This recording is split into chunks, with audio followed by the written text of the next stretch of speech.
Second webinar with Dr. Breena Holmes from the Maternal and Child Health Division at the Vermont Department of Health.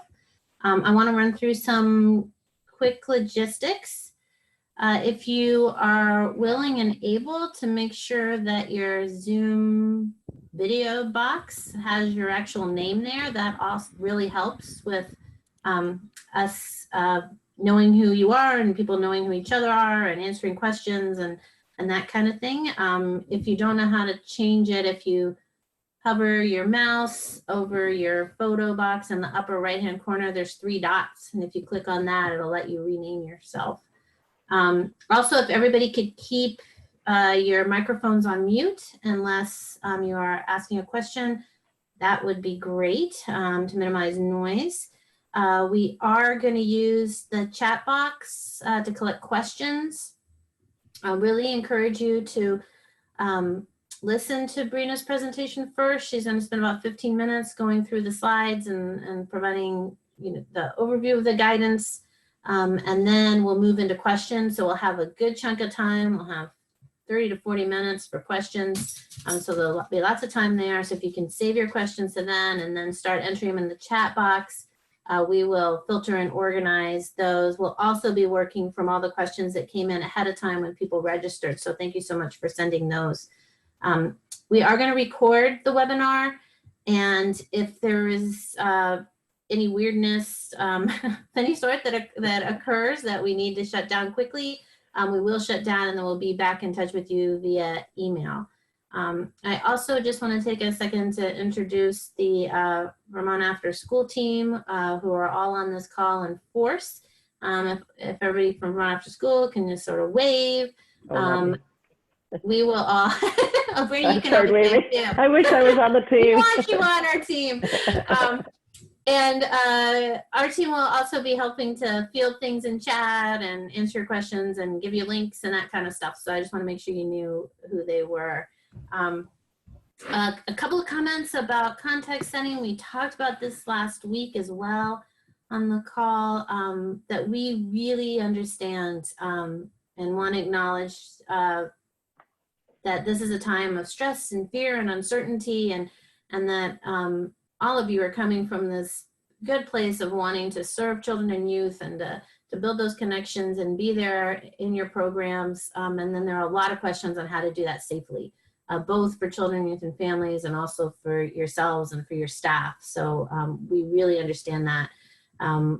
We also really understand that this is not just an economic issue for folks trying to get back to work and Vermont trying to reopen, but it is fundamentally really a child and youth well-being issue. And that we know the importance of having in-person programming for children and youth to build connections and to form mindsets and really in this day and age also to learn new behaviors of how to interact safely and how to be part of Vermont's efforts and how to figure out the new systems that we need in place as we move forward. We're also learning from programs like yours every day who are running essential childcare now and will be running in the summer. And we're learning from what your experience and what you're teaching us. And we really see this as a joint relationship on how we do this together. And we are working hard, all of us, to stay in this problem-solving frame. If we can keep our minds there, how do we solve the next problem? How do we figure out how to do the next thing and move forward? We hope that you can stay there as well. I know there's some questions about use of schools. There was guidance that went out on Monday that talked about the expectation that at some point in the summer school buildings would be used. So we'll continue to try to get you some clarification on that, but maybe someone on our team can at least post that guidance.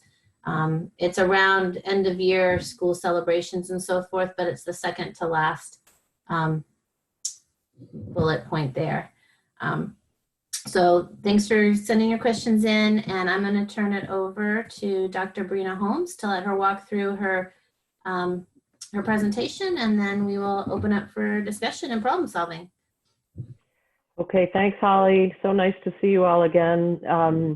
I recognize many of you have been on with me in the past, and so I worked today there's a little bit of repetition in our frame up front here, and then a few new slides to just keep this conversation going. I could not agree more with Holly that I'm so grateful for your commitment to kids and this problem-solving space that we need to be in. I have a new mantra from talking the last week, which is we're doing the best we can, and let's keep trying to learn from each other. And then I also say that we're at a little crossroads of the best science we can come up with for a virus that's not well known and common sense. So I feel like you, as people that work with children, understand that flexibility, adaptability, common sense, but it has to be stated because it's not everything we need answers to has an answer, which is a very strange space for people like me. So I just want to start with, as I always do, not being able to advance my slides there. In my gratitude space for all of you, sometimes I need to remind myself and my team that this is really a new ground. This is not anything any of us have any sort of muscle memory for. And someday, like little moments of normal occur, and then we go right back to this space of like, oh, right, we're all wearing these coverings on our face and, waiting and wondering every day. So a reminder about our dashboard, still incredibly slow growth rate.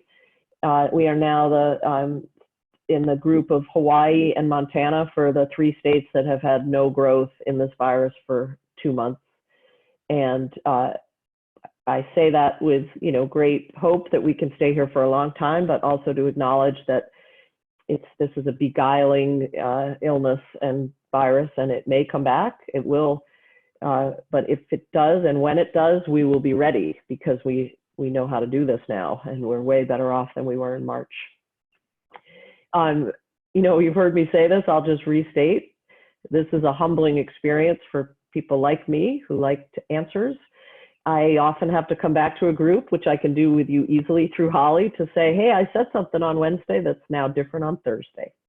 Or I said something Wednesday that actually was wrong because I hadn't caught up with something, or I had misinterpreted something that came from either our epidemiology team, our Center for Disease Control team. We talked about this, just remind ourselves that we're safely in phase 2, that we are reopening, and every Friday the governor announces more things, and you'll see this week it's going to be more of the healthcare opening and more talk about getting our services back in place. People ask me a lot about hairdressers and dentists and restaurants and bars, and that's all coming because the data looks great. We got here with a lot of good science, and the last 2 bullets are the ones I want us to keep reminding ourselves on, which is we have testing capacity and we have the capacity to contact trace if we find positive cases, and that's true in your programs. So I like to say, in the unlikely event that there's a positive case in your program, we are going to be on it, and we're going to figure out who was in contact with that person in a close way, and we're going to be able to move on it so that you can maintain some part of your work. And here's that list I just described, that you're in good company with childcare, summer camps, schools, elective surgeries, restaurants. There's growing talk about the overnight camp situation. I'm actually not at that table, but I'm trying to get there. So if you hear that rumor, it's true. There are some parameters being put in place to be able to open some overnight camp experiences, which would be quite a feat. And then I'll just always remind us about vaccines because they're so important and they're coming. So just a word about something very important that you're going to get a lot of questions about if you haven't already. There is a now CDC reportable condition called the multisystem inflammatory syndrome in children, and it has been associated with this virus. And you've heard about it mostly in New York State. It's not been reported in Massachusetts, Rhode Island, New Hampshire, or Maine, but it's been reported in Connecticut and New York, and we are close to those states. This is very rare. It was also reported in the UK. We have, we're feeling very grateful. Most kids that get this rare side effect of the virus are responding to treatment and doing well. There are a few deaths. And I also wanted you to know that we have this daily phone call with the pediatric community. I talk about you guys a lot to them. And the early childhood community I put here, but I also mean all people that work with children, that this partnership with healthcare professionals to keep reminding people that if your kids aren't well, they need to be seen, and also to keep talking about, well, childcare, pediatric care in general, and other immunizations is that essential partnership to keep our society healthy. No cases of multisystem inflammatory syndrome in Vermont. I stole this from Holly shamelessly because she did some really, really compelling testimony to the Poverty Council in our legislature last week. This is surprisingly important to remind people of the importance of summer. I think we tend to put a little bit of a fluff or a frivolous feeling around like summer days and summer activities. But what you and I, we all know so deeply is that this is one of the most important seasons in our kids' social emotional lives, in their, reconnecting to learning, especially when they've been out of traditional learning since March. Very important nutrition opportunity, and extra attention to these kids that are have struggling situations and not always tending toward the energy. And we get a lot of middle class feedback about what we should and shouldn't do. And I'm okay calling that out, especially with folks like you, to say there needs to be a voice for all people, not just those with privilege. So here's the guidance. Guess what? It came out last Wednesday, and we have a list of 5 things that have to be amended already, which is good. It's an iterative, not major change kind of thing, but we want to get it right. There's some epidemiologic descriptions that have changed, mostly about when you're waiting for a test result, you don't have to isolate because so many people are being tested asymptomatically right now. If you're sick, you have to isolate when you're waiting, but little things like that. So stay tuned. We're going to wait till Friday to do this because we're waiting for some transportation guidance from with our early childhood partners. As you know, they have transportation as part of their care. So kids are picked up at home, taken to a parent-child center or to a program. And we realized we needed more specific guidance that kids need their health check at the onset of the transportation, because it just was so obvious once it was stated that if you carry a kid to a place and then assess that he's not well, then you got to get him back. And so small things like that. So stay tuned. And this is why I'm so committed to the link and not the PDF. When you print things out, like I often do, it is a high risk for being outdated. So please, when you're accessing it for your ongoing planning, use the link. We're getting much better at the language. We have a 1-pager coming out tomorrow for parents describing exclusion and inclusion. I know those words aren't right because that's a thing we talk about with the way we care for kids, but we'll call it illness exclusion. And this is the reminder that almost any illness symptom, kids have to stay home. But we're calling out allergic symptoms for runny nose with medical confirmation, and also well-controlled asthma as 2 very important conditions in which kids can attend. I don't want you to feel like you have to do any of this yourself and like become medical professionals about what's a cold versus what's seasonal allergy. So I've asked our pediatric colleagues to really be available to all of you for these partnerships, and parents are going to be given that message as well. So you know what's going on with adult facial coverings. This is a standard slide, but here's some new stuff that is falling squarely into the category of doing the best we can. So you've heard me say all the CDC told us is no masks under 2, not helpful, but maybe okay, because it gives us a chance to have a Vermont specific set of parameters. In kids, they're not required. We've heard tons of examples of people who care for kids just skipping it. I'm not going there. I'm a health professional. This is a really important mitigation strategy for the spread of the virus, and I want to try. You don't wear them when you're sleeping, eating, or swimming. I'm not joking. People can't, they want that specific guidance, so I'm saying it. And our job is to help kids understand the importance of wearing them. And if they still can't pull it off, I get it. It's also our job to say what's developmentally appropriate for kids and understand the kids that can't do this. And then we just added this, and I hope it works for you. Kids that remove them when you're outdoors and running around, and put them in a way maybe around your neck, and I'll talk about that in a second. Because of the inevitable regrouping as a group outside, you're going to need them back up if you're able, and then put them back down when you're back on your mountain bike, or that was the example that came out this week, or running around. My infectious disease colleagues, who are amazing, Bill Raska and Ben Lee, have told me bandanas are their favorite for outdoor activity for kids because they can tug the bottom to get them off their face and then carefully put them back up, because we're trying to minimize the hand touching, and that even with the hand touching of the bandana, it's better than nothing.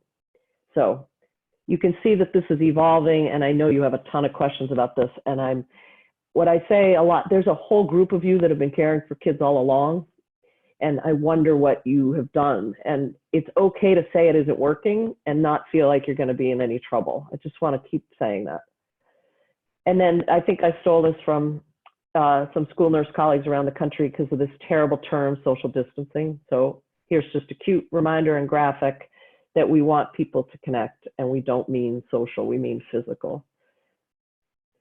The drop off and pick up stuff, I think just needs reminder, because it continues to be a very strong piece of the guidance from the CDC about trying to get a staggered approach so that we're not risking bringing the adults into what we call pods, because you've got your clear structure and guidance around staff and kids, and then you add adults, and this is 100% for contact tracing.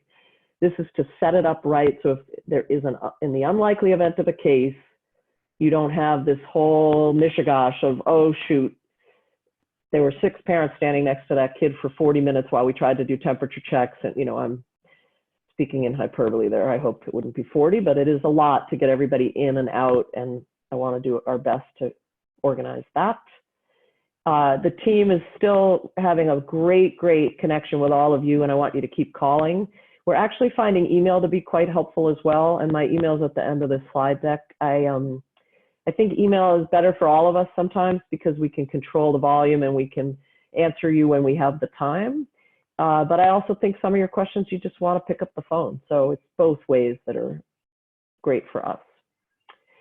And I'm just really committed to you all. So I threw this in to make sure you know how much I think about you, care about the work you're doing, and authentically feel that these next few months are sort of the crux of what we're trying to do for kids. And that if you can model and teach each other and help me understand where the glitches are, then we are going to feel so much better about the care of our children. So that was the content. Stop the share, and here I am. So I'm going to let Holly take it away, see if there's what's going on in the chat, and then get some questions answered. Great, thank you, Breena. So I know last time we talked through a bunch of scenarios, and we spent a lot of time talking about these pods. And I just want to make sure everyone on this call is aware of that. So that's like your group of 25 adults and kids that you're really trying to keep swimming together throughout the whole day. And we've talked about facial coverings in your slide. Thanks, Breena. Also brought up some additional things around that I think will help. But I want to take a moment and envision myself running a program and talk about cleaning, because the guidance talks about needing to do thorough cleaning. And so, what does that look like? What's my responsibility on cleaning the bathroom? Let's say a whole group of kids all use the bathroom in turn, 6 feet apart, and they're all washing their hands. Then what do I do?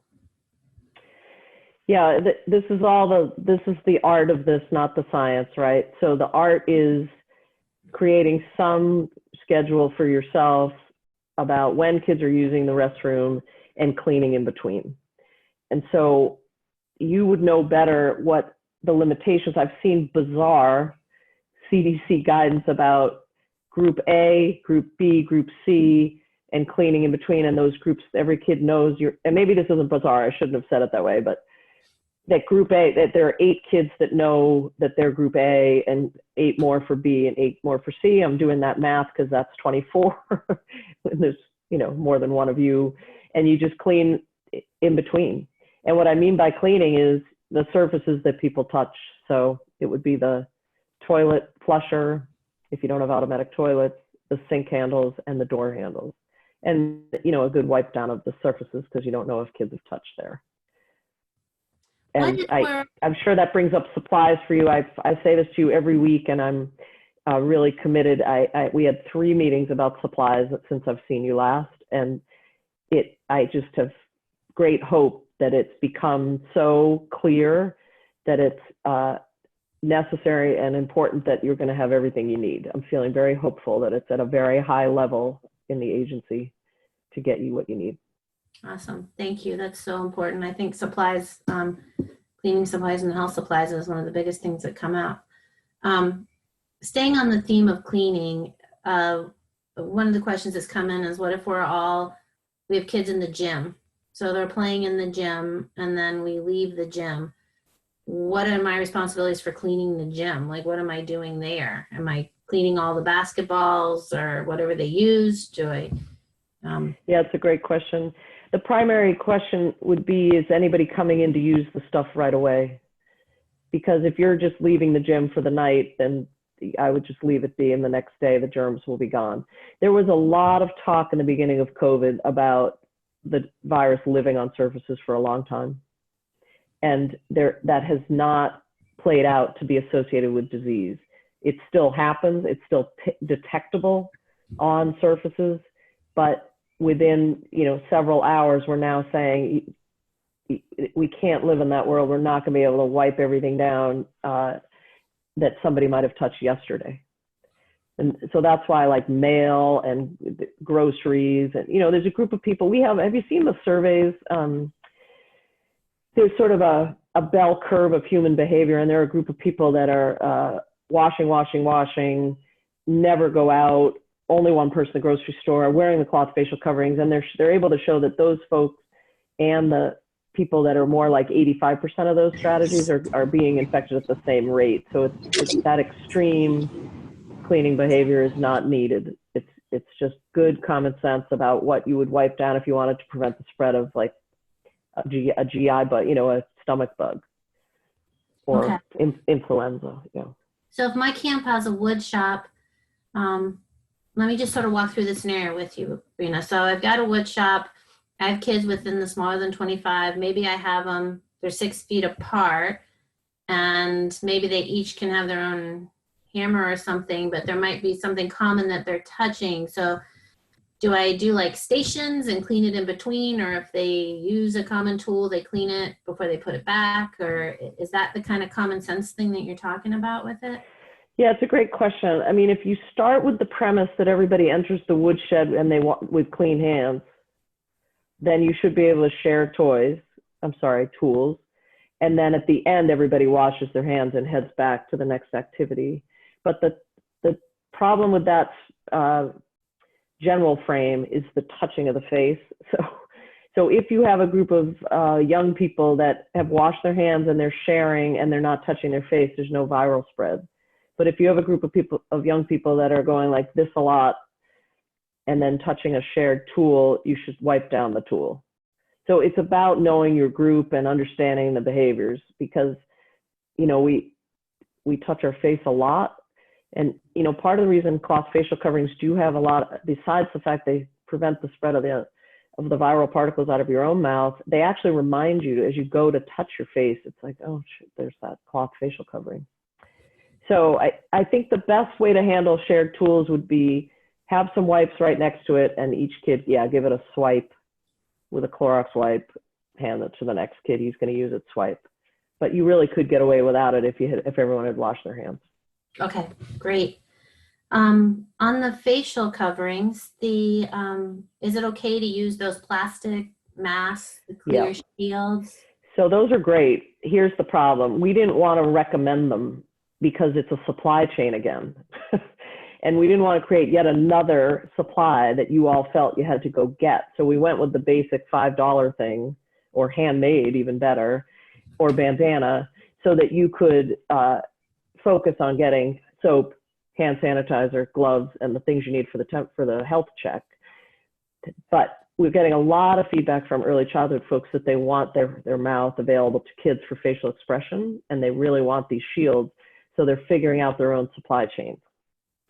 So and also it's an awkward, you guys familiar with what, as long as it covers your mucous membranes, eyes, nose, and mouth, you can definitely wear it, but it's awkward. So it's a choice. So also related to facial coverings, if kids are outside or riding bikes or whatever, and they take their masks down, can adults in the program also take their masks down, or is that guidance only? Yeah, we're starting to wiggle on this a bit, just to say that let's just put common sense in, and if it's hot and you're outside and you're 6 feet apart, I just want them right there though, readily available, because this happens out in non-kid land when people are on the bike path in Burlington, and you think you're going to stay 6 feet apart, and then a neighbor comes up and starts chatting, and it's just we just got to get in the habit of having it at the ready. So we are saying, I mean, there's such a phenomenon here of wanting to lay it out as best we can and then letting people do the best they can. And I get in a bit of trouble when I kind of overstate, because then people say, well, is it required or not? So I just want you to know that the best way to prevent the spread of this virus is putting something over your mouth and nose. It's better than hand washing, and it's here for a while. So whatever you can do to keep it on is great, but I know it's hot, and I know you're away running around, and so I'll just leave it there. I think it's tricky. Thanks. So I want to think about parents and families for a little bit, because we've had some questions about that. First of all, a lot of interest in the flyer that you showed. Thank you so much for that language. Did you say that's coming out tomorrow? Yeah, we're in a never-ending editing phase of everything we do, and then we ultimately just have to put it out. So I'm saying tomorrow on purpose so that I'll stop editing it. Okay. And we're putting it through. We have great communications people who do that, this kind of plain language, they make sure that it's an accessible language. And then the last thing is, understanding from you all, it's really a one-pager, because paper doesn't spread the virus. But the idea of pieces of paper flying around is in our current world. So I'm trying to figure out what the best resource for you is as it relates to this. Is it a link, a piece of paper, a poster, something you could just attach to an email, I guess, to put out to all your families? So feedback on that would be greatly appreciated. Yeah, we're trying to get out a pediatric or child cloth facial covering, a little bit more information about that by the end of the week. Illness symptoms tomorrow, and hopefully that multi-system inflammatory syndrome info, because people are really worried about that. Yeah. And I saw a lot of heads nodding when you mentioned having something they could send out to parents or give to parents on an email or a PDF or something. That would be really helpful. Thank you.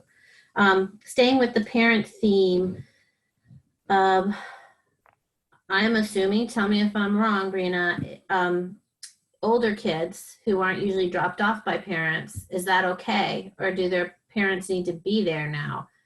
So if I have a middle school or high school kid coming in, can I just ask them the health questions and do the screening? Or would you recommend me talk to parents? My background, adolescent health, I think you should ask the kids themselves, and they don't need their parents. I don't know what age. I have to think for a minute about that. What age? And maybe you could tell me what you think. 14? What age do you feel the child has enough sort of self-possession to know the answers to those questions? That's sort of a developmental question. Yeah, because and that's a good time for me to remind you that the health screen is super important. It's more than just a temperature. Those questions matter, and we're getting a little bit of feedback nationally, mostly, that fever is not the end and be all of this virus. And in Vermont, some of our early data, it's about 35% of people have fever.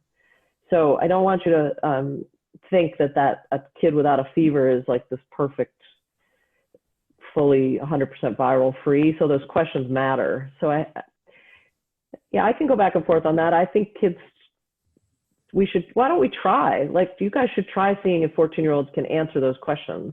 And if they can't, obviously they can answer their own, might be younger than, in adolescent health, we start doing checkups alone at 12.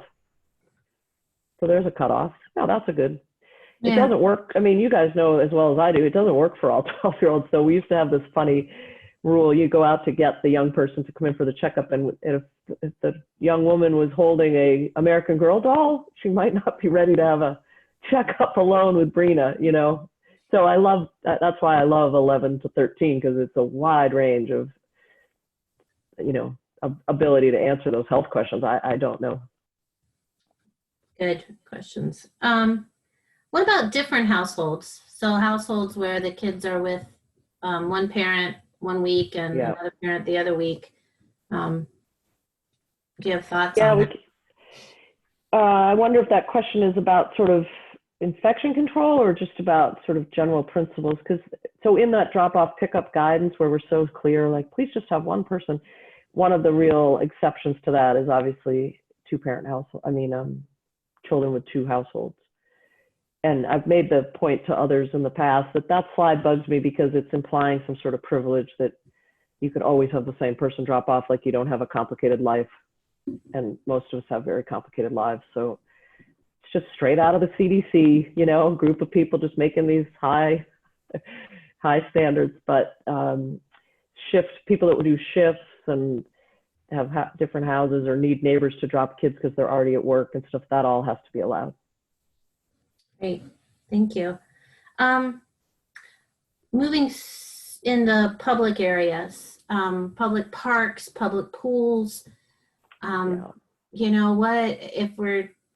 I'm screening my kids and then we go to the pool, does the pool need to be screening everybody, or does the pool need to be closed to the public, and the same with the park?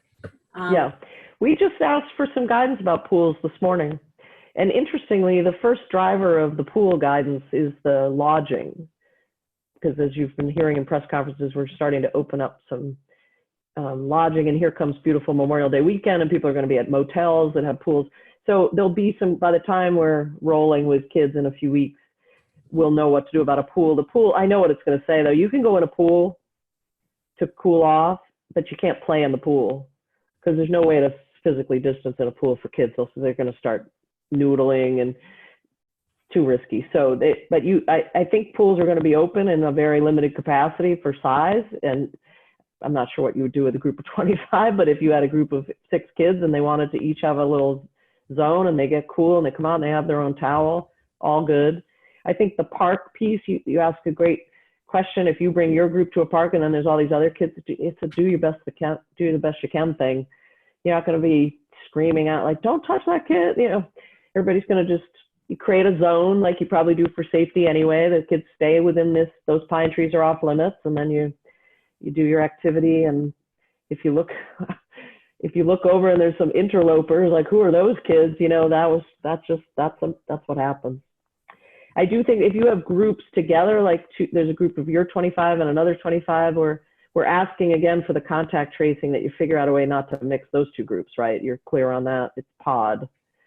But outside you can do that with just a barrier that's artificial, not artificial, natural. Like you could say those are the trees and we're going on the other side of the trees. People have asked about that. Good. Do you need a fence? You don't need a fence.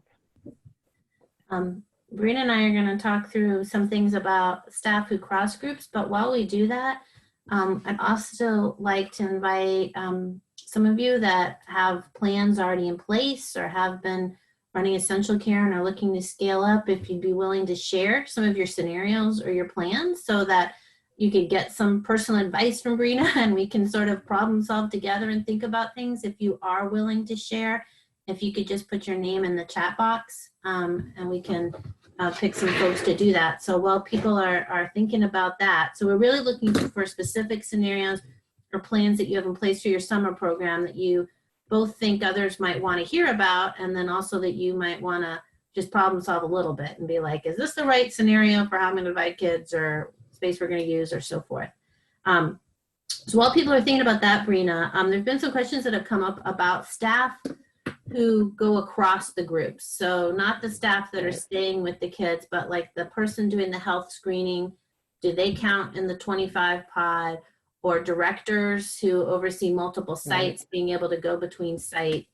What do you do about that? Yeah, great questions. And I'll add in some others.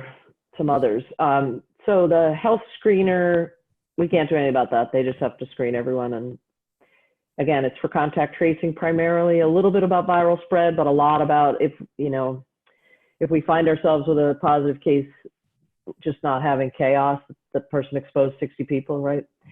But that health screener is going to be protected and have the gloves and do the thing. And so that's separate. The directors, I think we talked about this last week.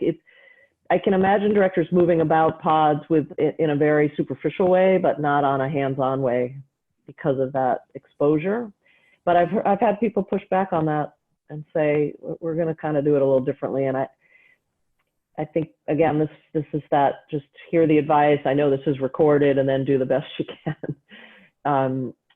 We got a lot of questions this week about end of day and coming down to one staff for the last half hour, but those are new kids. And, by the guidance, we have to just say, no, everybody has to stay all day. But I think there may be some wiggle in the way people are interpreting that. That reminded me of one. Oh, the health commissioner is very clear on something that I feel like I should repeat to you all, which is that we should all know where we've been the last few weeks. He likes this idea that we keep a journal as responsible citizens about our movement, so that in the unlikely event of a case, it makes it easier for the team to trace back, and that's going to be really true of you all. So in, again, non-punitive way, but if you moved about a few groups and you know that you ended up doing this, that, and the other thing, keep track, because that's all we're trying to do. So as we've been so flat for so long with so few cases, as cases pop up, they're going to be like little sprouts, and we just want to contain it. And it's super hard to contain a case with a person that is like, I don't really know where I've been or what, I don't know what grocery store I went to, I don't really remember. So just a little public health reminder. So questions on travel and quarantine. If your staff have been traveling out of state, like on the weekend or something, what do you do about that? And then also, what about some of our programs that are on the border with other states? Can they serve children from New Hampshire or Massachusetts or not?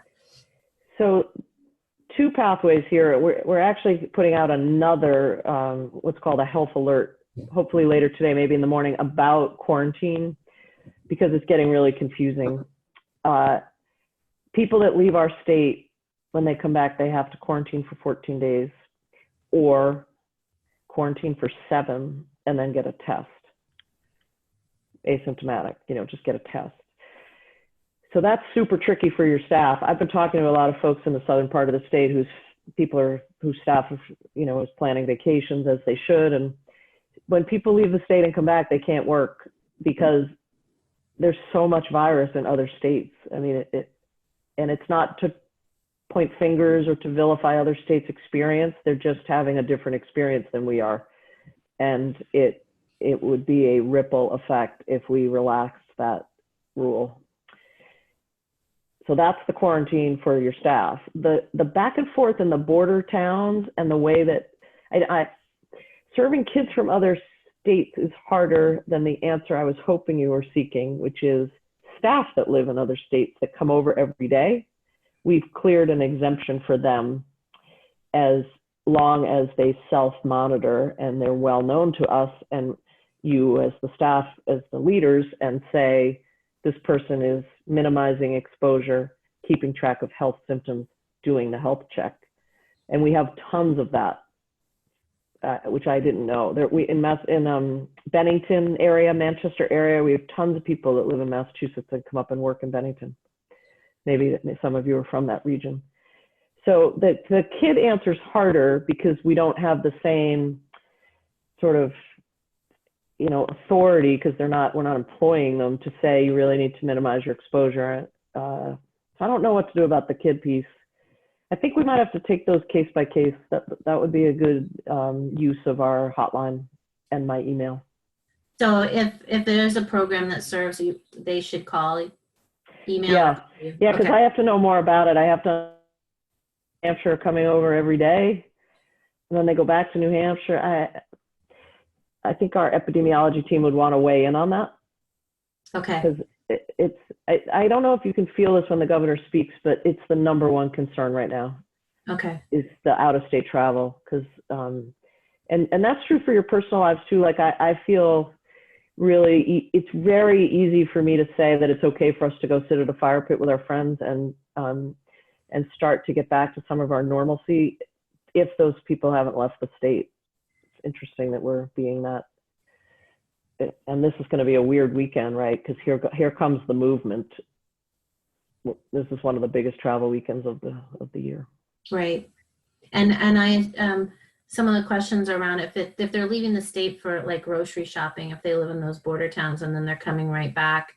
Yeah, that doesn't count. You can do that. And that's because of the exposure. It's just an hour, and it's a lot of people do that too, and that's been okay all along, actually. Okay, good. Transportation is coming up a lot. When we talked about it last week, but I'm wondering if again you can run us through a couple of scenarios, knowing that this is guidance. But if you were going to take kids on a public bus, how would you seat them, and how would you get them on and off, and how would you handle that? And then also, if instead you had a van, would you put kids in a van? Can you distance in a van, or would you just stay with the school buses? It falls in the category of do the best you can. We prefer transportation that allows kids to be 6 feet apart. But that's just, I can do the math super quick on 25 kids, and that's a 100-foot bus, right? That's not a thing. So I think, especially with our little kids, we're talking a lot, because the little kids that travel by van to their programs, their car seats are all stacked. And, but in some ways that's controlled, right? Because they're in their car seat, but it doesn't mean that there couldn't be respiratory droplets. So we know kids need this transportation. We know they have to travel, and wash your hands, wipe down surfaces, wear the cloth facial coverings, and do the best you can. Okay. I will tell you one thing that came up this morning I'm super interested in. The CDC, when in its sort of strict columns, talks about you can't go into larger groups than set forth, like 25, and you can't do field trips. They say the word field trip. And we've interpreted that in Vermont to mean like, 100 kids going to the Flynn Theater. So, because I don't want it to mean that you take some kids on a hike, right? So I just wanted you to know the word field trip is causing a little bit of discomfort, and we're going to seek to clarify that a little bit with CDC, but also with our own epidemiology people to say we're advising folks they can move about. Like even if you just walk across a sidewalk and down into where the town pool is, if it's open, I don't think that's a field trip, but maybe you guys call that a field trip. So it's just a language thing. Yeah, we probably would call it a field trip. The other one that has come up is, I think we call it a field trip usually because they need permission to take kids off site. Okay. And so there's always like a field trip kind of form. But some programs have really lucky programs, I would say, have in the past had overnight field trips as part of their day camp. So they're not an overnight camp, but they have these special trips.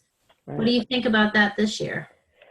We have to wait till this overnight camp guidance comes out and try to align it with what your situation would be. It's not off the table, I'll tell you that. The primary thing is the distance between the sleeping situation. It's really hard to have kids 6 feet apart, as you know.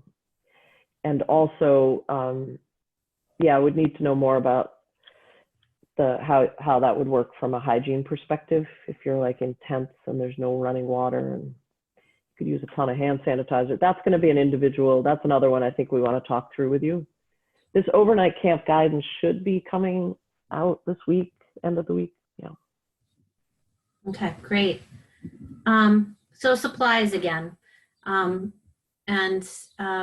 we do have a program, the One Planet program, awesome program, and Bill Bonsignor that has worked on a spreadsheet for how to estimate how much you're going to need based on size of program and stuff. And with their permission, we will see if we can share that with everybody. It also estimates cost and so forth. But Breena, can you talk some more about, first there's a question about Clorox wipes, and if those are okay to use with kids. And then second, people wanting some clarity on how they get supplies, how they get into this line to get the supplies that are going to be distributed by the state. Is there some action they should be taking right now? Well, so the first question, I've become a product expert. Are you guys noticing some of the paradox in our world where, we're all at home now, so there's less pollution, but some of our other environmentalism is out the window because we can't even reuse our bags now. So Clorox is fine, Lysol, like all these products that, that some of us would rather they not be so, loaded with chemicals are killing this virus. So we're just clearing all that out and saying, thank God for that, and using tons of it. So, and like wipes and all of that, it's all been cleared and it all kills COVID. So we love it. The second half of the question, Holly.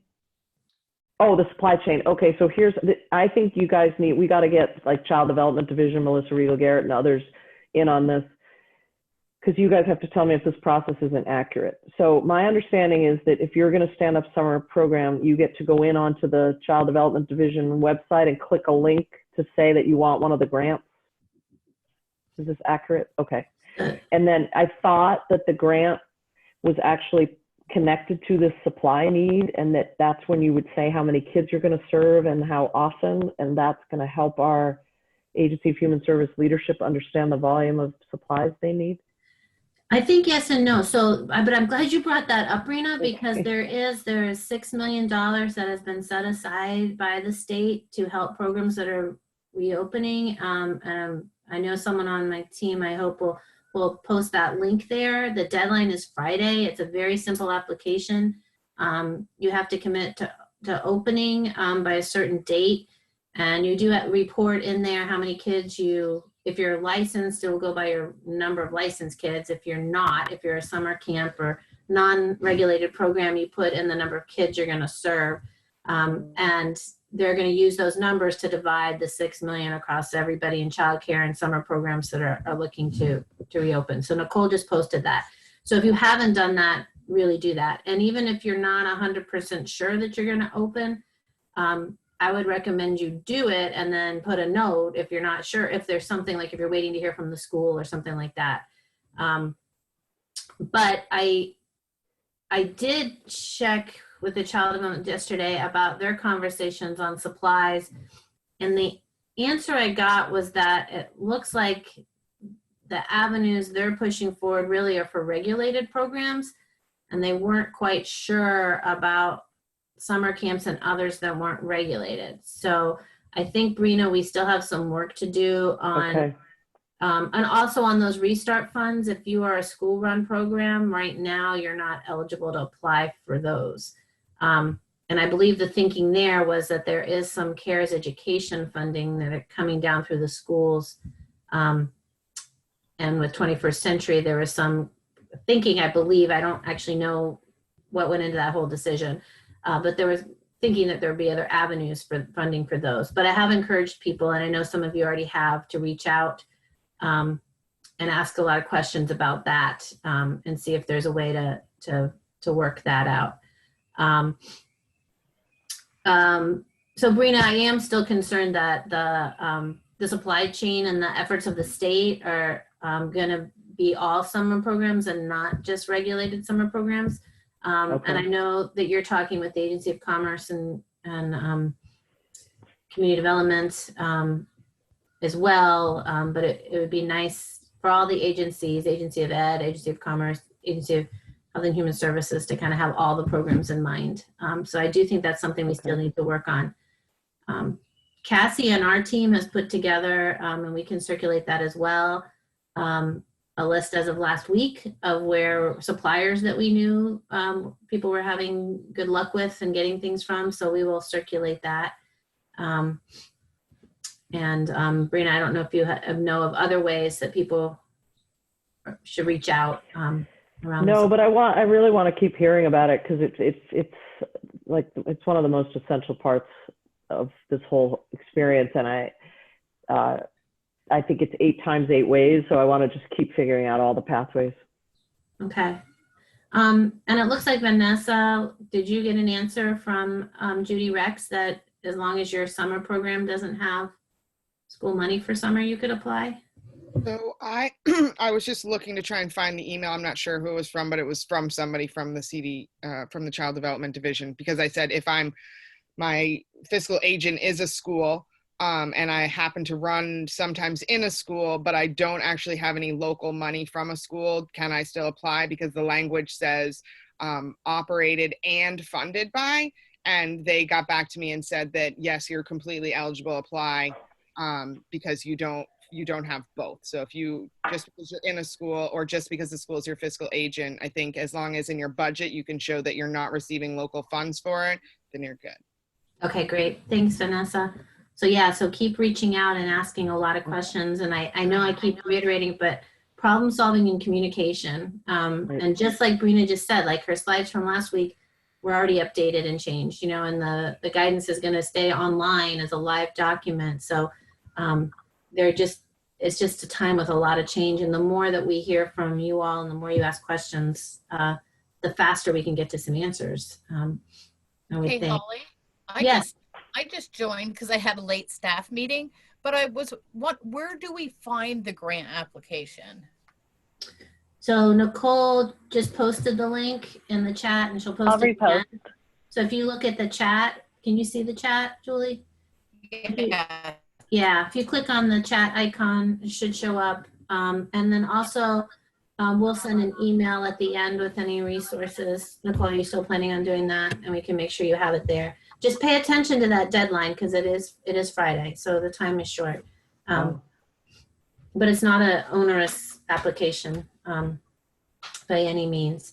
All right, so names have not popped in here of somebody who is willing to talk about their plans, which makes me so sad, because I know some of you have amazing plans, and you can't tell who I'm looking at, but I'm looking at people. And Vanessa, yes, you're one I was looking at. Would you mind being the guinea pig and just sort of tell us what you're thinking? So one of the things that I had shared with Nicole earlier in the week that we came up with is that parents are getting a lot of information, and a lot of things are changing from what happened last year to this year. So we've decided to make videos of what drop-off will look like. What are the health questions going to be? How are we expecting you to proceed during this time? We're going to have a video, and we're keeping them to like 2 to 3 minute videos. You know, what are our regulations on masks? What are they going to look like? When are you going to be expected to wear them? How's transportation going to look? How are the groups going to look different than they have in the past? And what is the reason behind this? So we're planning on doing like 5 to 10 little 2-minute videos that we'll send out to all of our families and then post them on our website, so that when parents have questions, otherwise I'm going to end up creating a 15-page document that nobody wants to read.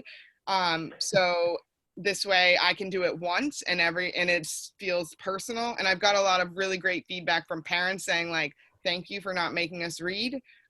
So I would say that if you can do it in a way that is not in a new handbook, that parents would be appreciative of like seeing someone. And we're also doing a Zoom meeting where we're going to invite all the parents to come and ask questions, probably about 2 weeks before camp opens. So hopefully, because it's just a ridiculous amount of questions that everyone has, and they're all valid and important, but so we're trying to streamline our question and answer sessions. So. Awesome. Okay, that's awesome. I love that. And I of course, my document to all of you is 13 pages long, so I'm sorry. I wanted it all in there. So but that's I love the idea that you can share from each other little videos. I know. Crazy, if you want to post questions in the chat, that would be awesome. And Alice and James also volunteered to share a little bit. Hey. Oh, you're on mute. It keeps muting you. There you go. Yeah, there we go. I'm on the other end of the spectrum. We run a camp where we usually have 25 kids a week, and we are just cutting it strictly in half to 12. And because we run a magic camp for young wizards, I'm having fabric printed with dragon scales on it and having masks made for everybody. So one of the things that's our goal is to make the mask making something that's not just something we tolerate, but something that's fun and enjoyable. And we're making the masks not an option. It's like all masks all the time. And hopefully the mask will be comfortable enough and fun enough that kids are going to be willing to do that. Again, we're not working with kids under the age of 7. So that's, I think, a very different world. We're requiring people to sign a COVID waiver, and we're requiring parents to sign, I want parents to check the kids' temperature at home and then look at more than temperature, look at whether they look like they're healthy. And if anybody in the family is under the weather, then I'm giving them a refund for that day and saying, just don't even bring your kid. And then we're also checking the temperature when they show up here. Yeah, I'm trying to think. I've got a whole long list of protocol that we're following, but that's just some of the basics. That's awesome. Thank you, Allison. A lot of thumbs up for the masks, and people are asking if you can share, if you'd mind sharing your COVID waiver. So if anybody on this group has documents like that you're willing to share, we're happy to circulate them. That is actually a real cornerstone of our entire field. There's a lot of sharing and learning from each other. So please don't be shy about sending in what you have, and so we can circulate. Can we just send it to your email? I just need to know where I'm sending it to. Yeah, Nicole will type in an email address. That would be great. Thank you. So, Allison, that's like I'm so sorry it's 3 o'clock because I do have another thingy, but like that's the space I've been trying to feel, and my whole heart just heaved forward with gratitude. There it is, right? Here we go. Let's just try. Oh, I'm getting all teared up. It's been, because there's just been such a loaded energy field around this. It's just never going to work, and it has to. These are our kids. It has to. Yeah. So great way for me to end. Yeah. Yeah, it is a great way to end because it just has to. Because kids need to be with you, be in your programs, be with each other, laugh and play, and have a summer.